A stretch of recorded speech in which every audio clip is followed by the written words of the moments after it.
Hello and welcome to the Lace on Race channel. I'm Lace Watkins, founder and executive director of Lace on Race. Today we're talking about the weekend of Martin Luther King. Today would have been his birthday. On January 15th, 1929, a man was born who was to change the entire landscape of the American civil rights era, ushering in a new phase using tactics not usually before used in this arena and having a lasting impact on various activists, writers, thinkers, including myself. Here at Lace on Race, we are not just going to do one day of Martin Luther King. We're going to do an entire week of King, and we are excited to bring you resources and videos and commentary from me. When we think about Dr. King, it is important to have a full picture. And while we recognize and respect the sometimes one-dimensional depictions of Dr. King, we think that it's important to embrace a fuller, rounder perspective. And in recent years, that's happened. The same 5 quotes, the same excerpts from the I Have a Dream speech are what people usually know about Martin Luther King. We'd like to change that. Martin Luther King dovetails with our combined and shared ethos of radical inclusion, of North Star focus, lessening and mitigating the harm endured by Black and Brown people, perpetuated by white people and white supremacy. He did not use those words in 1954 or 1963 or 1968, but were he here, I think he would have endorsed them. In fact, we are going to be going through the King Center's 6 principles, which dovetails very nicely with our 5 tenets. We're also going to look at their ways that they see effective action in terms of racial justice and racial equity.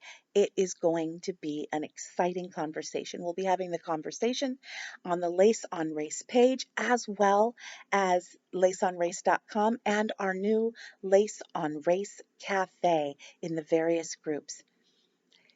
It is important to be able to have a full historical, contextual grounding of the work that we do in service to racial justice. It's important to realize and recognize the notables. But even as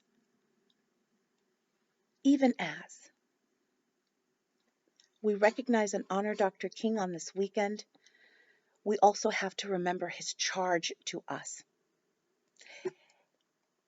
In a lot of his lesser-known sermons and writings, he speaks about the power of the call to ordinary, and I'm going to put that in air quotes, to ordinary Americans.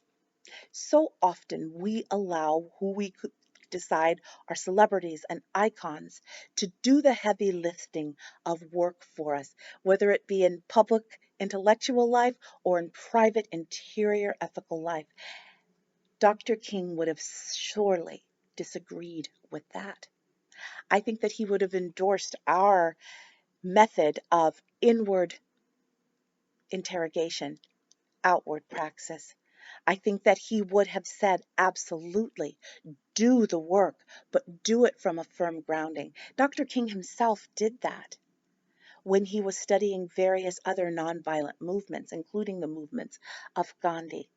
It is not enough to go out with spit and vinegar. As we know, he was an amazing orator, and one of the great things about being an amazing orator is that you can galvanize people and work them up and get them to do things that they might not otherwise have thought they could or would do.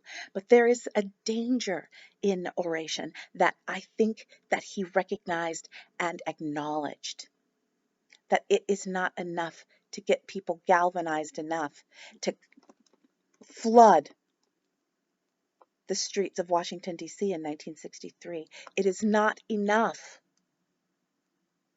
ever to say, you must do this and then you can go home now. Decades later, a lot of people have misconstrued or misunderstood, or dare I say, misapplied those principles of direct action. Direct action is always great, but it needs to be grounded and welded to an interior praxis and a deep intellectual rigor that undergirds every external action that we take outside. And we will be talking about this more and more and more. The resources that we bring you are both conventional, the King Center, the Academic Center at Stanford, but also some that are less expected. We hope that you really like those. And some things that we're going to be talking about, because there's no way that you can talk about Martin Luther King without talking about the influence and the prophecy of the Black church.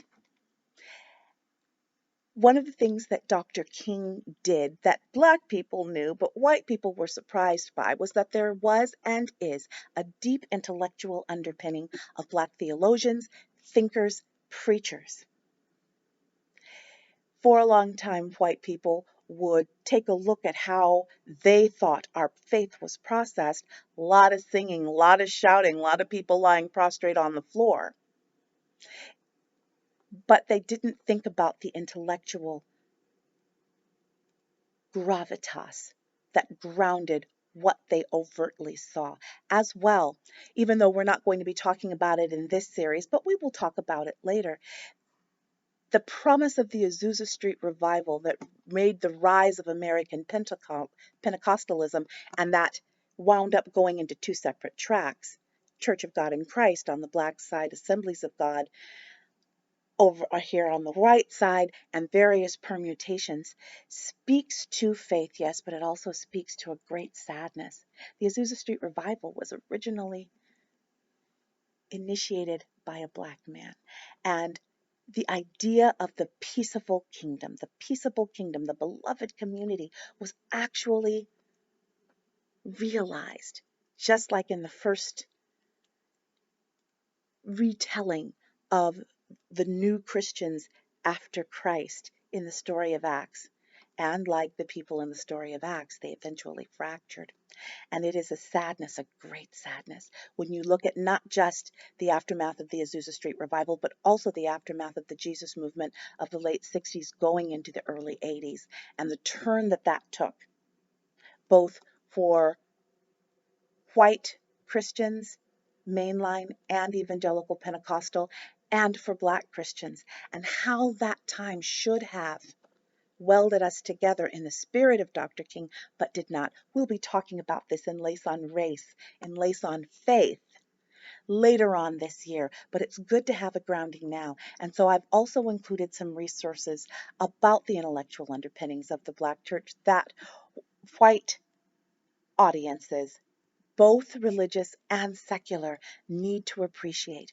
I know that there are white atheists and agnostics and people that don't even think about religion, and people over here of color as well, but I would invite you to do it. The modern civil rights movement is grounded in the spiritual, and we ignore that or deny that at our peril. So I invite you in. I invite you in this weekend. It will be enlightening. It will be galvanizing. It will be inspiring. It will be quite sobering as we celebrate this man who died at the impossibly young age of 39 and who would be 92 today. When we think of legacy, our minds and our hearts go directly and irrefutably to Dr. King. But even as he built his legacy, he was exhorting us to find and create and build our own, both individually and collectively. We can do no less. It is not enough to honor the easy quotes. It is not enough to wax poetic about what Dr. King would have said when we have the historical record of what he actually did say. And there's a lot of daylight between what most white people think he said and what he actually said. We need to think about the idea of taking risks and even venturing out to, yes, martyrdom. Very few of us very few of us watching this will ever get to the point where they have to make choice points or pain points that could indeed lead to death. But activists out there do that all the time, and Dr. King certainly did. We need to be able to start thinking about what it means to bring our all with informed knowledge and consent of all of the consequences and all of the ramifications, and to do it anyway. I have a small reminder of the cost of radical living out one's praxis. Even suburban ladies can have mementos. Mine is my thumb. That doesn't quite work the way it used to. Since 2004, when I was arrested at a demonstration here in San Diego County. I have been arrested before, but this is my talisman. Whenever I think, can I do the work? I look at my thumb. When I got arrested that day and was chained to a bench in sheriff's headquarters, not quite a jail cell like Dr. King, but I was there for hours and it made for some reflection. I had to think about the idea that A, I got off easy because I only hurt my thumb and lost a shoe, but also would I have been willing to do more? And if I had had time to be anything other than reflexive in what I did and said and lived at the Del Mar Fairgrounds, would I have punted? Would I have walked it back? Or would I have kept to a North Star I didn't even know how to name 17 years ago? Would I be here talking to you now if I wasn't willing to risk my thumb? The risks that we are going to be asked to take in our racial justice journey, in our interior journey, in our applied ethics journey, again, will probably not lead to us being shot. It will lead to other kinds of little pains, smaller deaths. It will lead to grieving of the person you were and of people you knew. It will lead to a deep reckoning of what it means to stay in the car in your own life.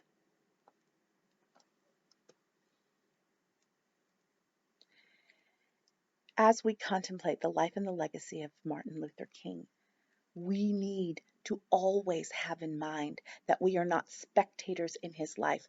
No, we are heirs to it. We are stewards of it, and we must live in that way. There's no question but that Martin Luther King Jr.'s life was not in vain. There is an open question of whether we take the lessons and the exhortations and the example of Dr. King to heart and live resilient, relentlessly reliable lives in his wake. If we learn the full picture and the full measure of the man, can we internalize it and make that folded in, indelibly welded to our North Star? There are pictures of Dr. King, and last year I put out some of them that were irreverent and that sometimes people go, oh my gosh. There's one of him smoking a cigarette on a porch, just sitting there hanging with his buddies. There's another of him, hat cocked, bunch of guys playing pool and knocking it out of the park. It is absolutely possible to be a righteous man, a pious man, and yes, a complicated man, and still be in community, deep community, not just with academics and political and governmental leaders and the echelons of society, but also in a dank, slightly seedy looking pool hall as he hits the corner pocket. That's who we must be. We must be able to talk to the CEOs. We must be able to talk to the governors. We must be able to talk to our co-workers. We must be able to talk to the lady at the produce aisle. Dr. King was Dr. King. He was also Martin to his family. He was also Marty to his friends. That is not compartmentalization. Those were all the same men.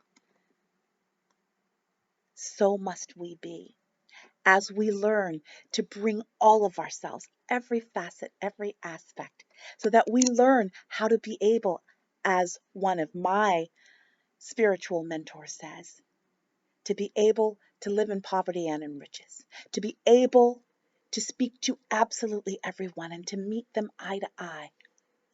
In fact, that's one of the most enduring legacies of Martin Luther King, that he insisted that America look him in the eye. That was radical, circa 1963 at the March on Washington.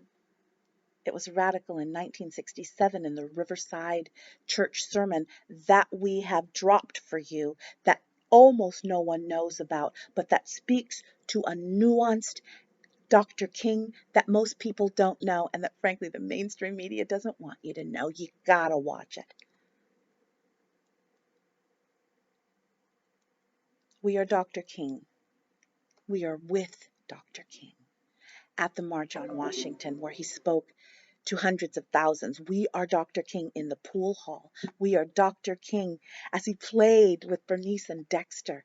We are Dr. King as he succored his wife. We are Dr. King as he gave a fiery speech that spoke to not the milquetoast kind of nonviolence that white people wanted him to adhere to, but hitting hard on economic and social capital injustices that drive both then and now racism and white supremacy.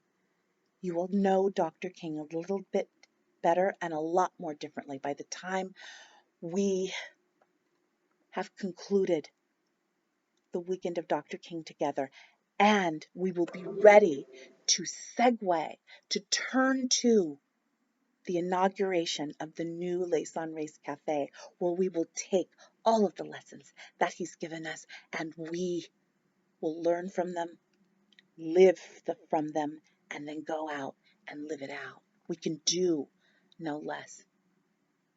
We are charged to be people who honor this man, and the best way of honoring a man is emulating him. And the only way you can emulate is to know and to be known. I love you hard. It has been 3 amazing years, and in 6 short days, we will be celebrating the 3rd anniversary of Lace on Race.